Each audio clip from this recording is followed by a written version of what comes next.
is one of our major problems. We called a consortium of water engineers to help us assess. The phase 1 alone is 250 million. The second phase is about 245 million. That is just to get water. Currently, in fact, this morning I've had a Skype interview with the CEO of Venturi Limited in the US.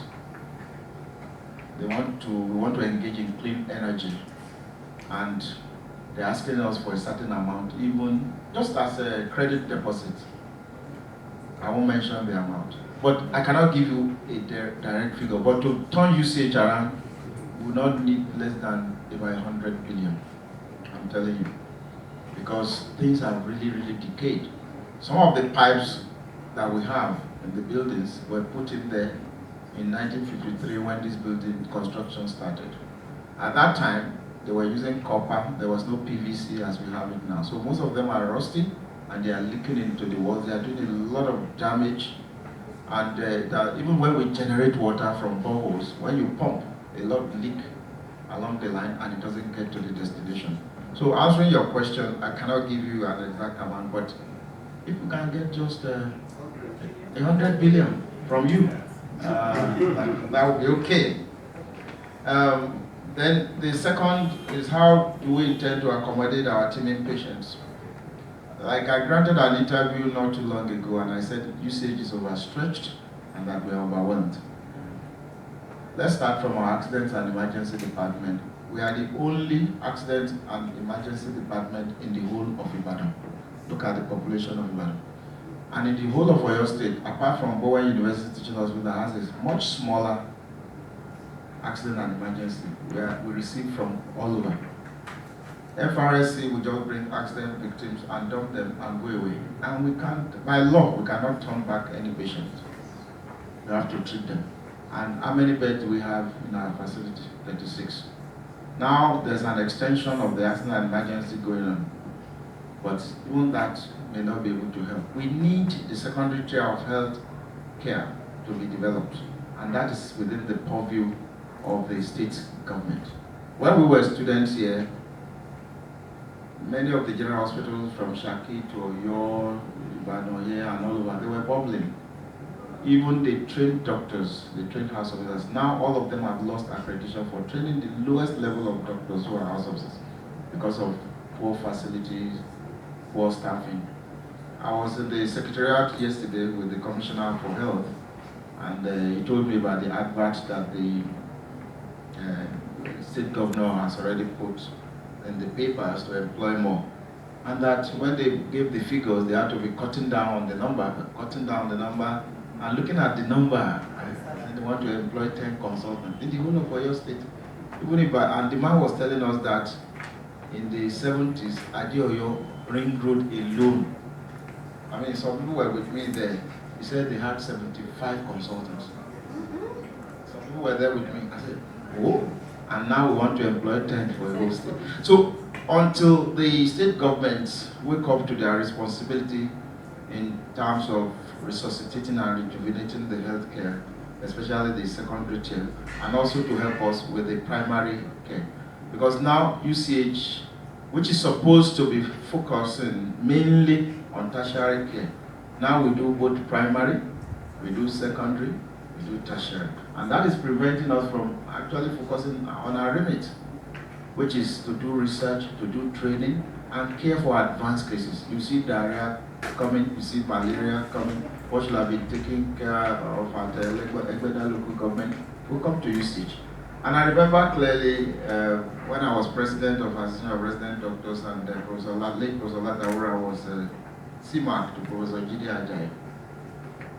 I complained to him that the residents were complaining that there were too many patients and all that. Is there no way? I didn't know the limit of the power of the CMD then, now I know. And then you should just tell them to go to other hospitals. It's just a beautiful color. Where do you want them to go? And of course, now that I'm in position to know, I think I know the reality. Because naturally, people want to incline to where they will get the best of care if they can. And that is why some people go to the UK, they go to other places when they can afford it. So, to be able to accommodate them, we are doing our best. Could Dotun and those they move away for NANS to turn back? Look at that model. That is the extension of the outpatient departments that we want to build. The total cost will be about 1 point something billion by architect Adini that did it. Because if you go to our clinics now, they are congested, people are standing, doctors work, nurses work more than they should do. We also need extension of the wards, and we have land, but we need good spirited individuals to help us. That's why I always say UCH needs help. Because, like I read in my speech, government alone cannot do it. Even overseas, it's not government that does it. Most of the hospitals that our people go abroad, they're actually private hospitals or group of people that put their money down and run these hospitals. So there's no way UCH can accommodate all of us unless you want to kill us before our day. But does that mean we'll not do our best? No, we'll continue to do our best to offer the best of care within the limits of what we have.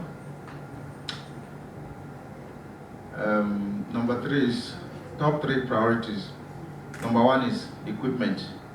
There has been a lot of advancement in technology in medical care. A lot of them we don't have. The MRI we have now is 0 point something Teslas. The world has gone with something much higher than that. The CT scan we are using only the 16 slice CT now because this is what 60 slice we have has been down for over 6 months. And a lot of other equipment we need to run as a tertiary healthcare. And like I said when I came on board, I'm not just looking at getting us upgraded to a standard tertiary hospital. We want to go quaternary, which is also a step ahead and above the tertiary healthcare. But we can't do it without the appropriate equipment, because that is what the other institutions overseas have ahead of us.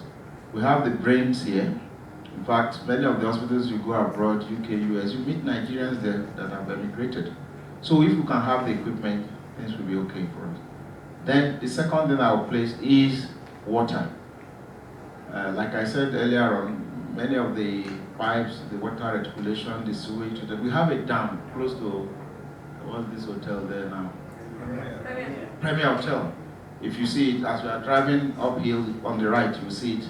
That is our dam. It's supposed to be the source of water. If you go to IHA, they have their own dam, looking clean, and they have 24 hours water supply. That is what we need in hospital, especially in this our own environment where infection, bacteria, viruses are rife. There are times people may not find water to wash their hands, let alone drink and things like that. It's a major problem, and we need. But thank God, this year for the 2020 budget, government has allowed us to put water reticulation of UCH there with some amounts allocated, but far lower than what we need. But at least I believe if money is released, it will help us a great deal. We also need uninterrupted power supply, and that is why we are going IPP, Independent Power Project. Luth has done it. They have this gas turbine. They've gone off the national grid. Even Babcock, that is a private teaching hospital and university, also have it. So we are working assiduously on it, and we hope that we'll get there.